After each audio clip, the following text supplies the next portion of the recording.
করবে আপনি উচ্চারণ করবেন। লামের জবর ইয়ার জজম লিনের হরফ তাড়াতাড়ি। লামের জবর ইয়ার জজম লিনের হরফ তাড়াতাড়ি। কিসের কায়দা? লিনের হরফের কায়দা বলেন।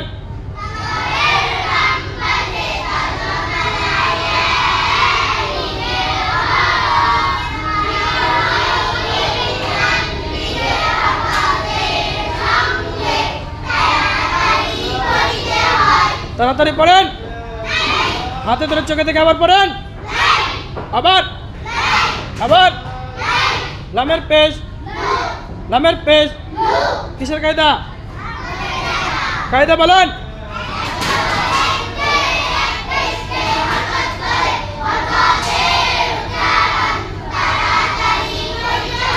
পড়েন, আবার আবার আবার। লামের জবর ইয়ার জজম লিনের হরফ। লামের পেশ, লামের জবর ইয়ার জজম লিনের হরফ। লামের পেশ কয়টা উচ্চারণ হয়েছে? প্রথমটা উচ্চারণ করেন, পরেরটা, প্রথমটা, পরেরটা, প্রথমটা, পরেরটা, দোটা। লাইলো লাইলো লাইলো মুখস্থ করতে থাকেন।